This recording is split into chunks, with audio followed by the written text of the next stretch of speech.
If you're a trader, this is your ticket to success. Let's dominate Nifty and Bank Nifty. Learn the secrets of Nifty and Bank Nifty options trading. Tips, strategies, and tricks to maximize your gains. Subscribe now and start winning. Hello guys, good afternoon. अभी 4 बज रहे हैं। आज 5 सितंबर है। तो आज का bank Nifty और निफ्टी का मैं आपको बता देता हूँ। निफ्टी की एक्सपायरी थी, तो बैंक निफ्टी में तो कुछ खासा ट्रेड मिला नहीं था। ये पहले 15 मिनट की रेंज थी, क्योंकि ये पहली कैंडल ही अच्छी नहीं बनी थी। इसके बाद ये दूसरी कैंडल बनी, तो हमें थोड़ा सा लगा था कि पुट साइड जा सकता है, बट पिछले इतने दिनों को देखते हुए उम्मीद भी नहीं थी कि ये कुछ जाएगा, और वही हुआ। ये नहीं कुछ खासा मूव करा। हमने 2 ट्रेड करे थे बैंक निफ्टी में, और एक में छोटा स्टॉप लॉस हिट हुआ और एक में छोटा सा टारगेट मिला। कुछ भी नहीं हुआ, तो मैं आपको दिखा देता हूँ। निफ्टी में हमें थोड़ी सी बेरिश साइड की फीलिंग थी और वैसे ही मूव करा। तो निफ्टी में एक ही ट्रेड हुआ था, जिसमें छोटा सा टारगेट मिला एक। निफ्टी की पहले 15 मिनट की ये रेंज थी, तो जैसे इसने इसको ब्रेकआउट किया था, तो उस जगह पे हमने इसको एंटर करके एक स्कैल्प किया था। आपको दिखा देता हूँ। हमने 25,300 के पुट में ट्रेड किया था, और जब ये मूवमेंट आया था, ये वाली जो कैंडल थी विक बन के इसने रीटेस्ट लिया था। जैसे ही कैंडल नीचे गई, हमने रीटेस्ट पे इसके एंटर करा। तो हमने इसको यहाँ पे एंटर करा था 124 पे, और 10 पॉइंट का एसएल लगाया था इसमें, और फिर बैठे रहे काफ़ी मिनट तक। तो कुछ भी नहीं हुआ था। ये वाली कैंडल के बाद ये अगली 5 मिनट की कैंडल भी कुछ हुआ नहीं था। फिर इस कैंडल में भी कुछ खासा नहीं हुआ था। इस कैंडल में जाके हमें थोड़ा सा मूव मिलना शुरू हुआ था। तो जैसे ही इसने ये वाला मूव दिया था, इसने इसको टच किया था यहाँ पे, तो ये कॉस्ट टू कॉस्ट ले आए थे हम इसको। मतलब हमारे ट्रेड लेने के 18 पॉइंट के प्रॉफिट के बाद हम इसको कॉस्ट टू कॉस्ट ले आए थे। आप सोच रहे हो कि बैंक निफ्टी में तो इतने पॉइंट पे हम नहीं लेके आते, निफ्टी में थोड़े कम पॉइंट से ही करना पड़ता है। ऊपर से प्रीमियम भी ये 124 रुपीज़ का था ना, तो इसमें 18 पॉइंट इज गुड, 15% का प्रॉफिट था। तो उस हिसाब से हमें इसको स्कैल्प को करना पड़ता है मैनेज। तो इसको हम कॉस्ट टू कॉस्ट ले आए थे, एंड देन ये मूव करा ऊपर। इसने प्रॉफिट तो काफ़ी अच्छा दिया था। ये ऑलमोस्ट 40 पॉइंट्स के आसपास का प्रॉफिट इसने दिखाया था। ये 46 पॉइंट्स का प्रॉफिट दिखाया था, बट जब ये नीचे आया तो ये यहाँ पे आया था, तो हमने एग्जिट कर दिया था इसको 25 पॉइंट्स पे। तो एक निफ्टी में बस एक स्कैल्प किया था। बाकी पूरा दिन उम्मीद तो थी बार बार पुट की, बट मार्केट ऐसी अजीब सी वॉल्यूम कम वाली चल रही है, तो कुछ खासा था नहीं। सेम बैंक निफ्टी में आपको मैं दिखा देता हूँ। बैंक निफ्टी में एक हमने जब ये वाला रेंज टूटा था, ये वाला रिटेस्ट, तो यहाँ पे हमने एक स्कैल्प किया था।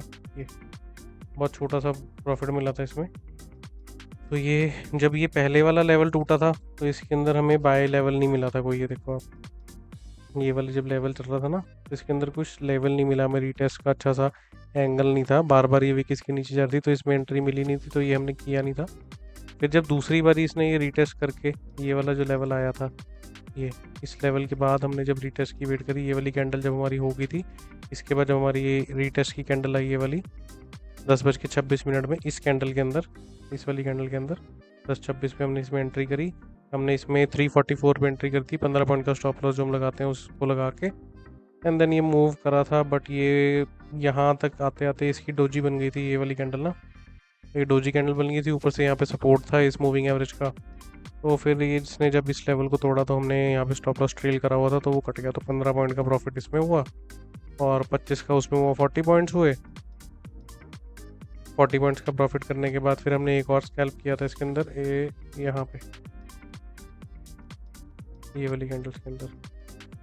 जब इसने वापस से रीटेस्ट लेके अंदर से फिर से दोबारा बार आई थी, तो फिर थोड़ा पुट साइड के लिए और कंफर्टेबल हो गए थे हम। फिर जब इसने यहाँ पे ये रीटेस्ट दिया था, इस वाली कैंडल, ये वाली कैंडल पहले नीचे क्लोज हुई, फिर अगली कैंडल में इसका रीटेस्ट आया था, तो यहाँ पे हमने इसको 308 पे दोबारा बाय करा, और इसमें 15 पॉइंट का स्टॉप लॉस ही था। 15 पॉइंट का स्टॉप लॉस था इस ट्रेड के अंदर, बट ये ट्रेड साइडवेज सही रह गया काफ़ी देर। तो जब ये इसमें ये वाली कैंडल्स यहाँ पे ऊपर आनी शुरू हो गई थी ना, इस वाली लेवल में ये वाली कैंडल ऊपर क्लोज हुई, तो फिर हमने इसका एक लेवल निकाला हुआ था बीच में, ये 300 का। तो हमने स्टॉप लॉस को ट्रेल करके 300 पे ले आए थे, और देर भी काफ़ी हो गई थी। ऑलमोस्ट 1:17 पे ट्रेड लिया था, और 2:07 हो चुके थे, 1 घंटा होने वाला था। तो फिर स्टॉप लॉस ट्रेल करके हमने 7 पॉइंट का स्टॉप लॉस ले लिया था। तो 40 पॉइंट्स का हमें प्रॉफिट हुआ था। 7 पॉइंट चले गए, 32 पॉइंट रह गए, 2-3 रुपये ब्रोकरेज में कट जाते हैं, और 28-29 रुपये का प्रॉफिट हुआ आज। इसके अलावा कुछ भी नहीं हुआ आज बैंक निफ्टी में, निफ्टी में। और अभी मार्केट में ना है भी नहीं कुछ खासा मूव, जब तक अब कोई रेंज नहीं टूटती। अब ये रेंज बहुत अच्छी टूटी थी ये वाली। अब ये क्या होगा, जैसे इतनी हाई रेंज आके मतलब आप समझ लो कि एक ये विक बनी हुई है, ठीक है। तो विक बन के जैसे अगले दिन साथ ही उसी कैंडल के अगली कैंडल में गिर जाती है ना मार्केट, तो फिर वो धीरे धीरे जाती है इसके हाई तक। ये धीरे धीरे जाएगी, फिर ये इसका तोड़ेगी, फिर कॉल साइड चलेगा, या फिर ये इसके हाई से गिर जाएगी नीचे। तो दोनों में से कुछ भी हो सकता है। तो अभी मार्केट में है नहीं स्ट्रेंथ, कोई न्यूज़ आए अच्छी या कुछ हो तभी कुछ होगा, अदरवाइज़ नहीं। बाकी अगर बैंक निफ्टी को हम देखते हैं, बैंक निफ्टी को हम 1 आवर में देखते हैं, तो 1 आवर में भी कैंडल्स क्लियर नहीं है। सारी कैंडल्स में एक ही कैंडल अच्छी बनी थी, बट इस दिन बाहर का अमेरिका की न्यूज़ ख़राब हो गई थी तो गैप डाउन हो गया। नहीं तो ये सारी विक विक ही बनी हुई है इतनी सारी। है अभी बैंक निफ्टी बुलिश साइड ही है, बट कब जाएगा ऊपर पता नहीं। 550 के ऊपर क्लोजिंग देनी शुरू कर देगा जिस दिन, फिर थोड़ा सा बुलिश साइड जा सकते हैं। अभी इतनी वॉल्यूम नहीं आ रही बैंक निफ्टी के अंदर, तो अभी देखते हैं क्या होता है। कुछ खासा मूव है नहीं है। अगर ये 1 आवर के अंदर 50 मूविंग एवरेज को तोड़ दे तो हम पुट साइड देखेंगे, बट फिलहाल कॉल साइड ये है। जब तक ये 51,700 के ऊपर नहीं जाता थोड़ा कंफर्टेबल नहीं होगा। धीरे धीरे जाएगा ये, और बहुत ही धीरे धीरे गया फिर तो कुछ नहीं बनेगा। ये तो रोज़ की तरह मार्केट में ऐसे बेकार से मार्केट चलती रहेगी। तो बस आज के लिए कुछ खासा नहीं है। कल मिलते हैं गाइस, सी यू।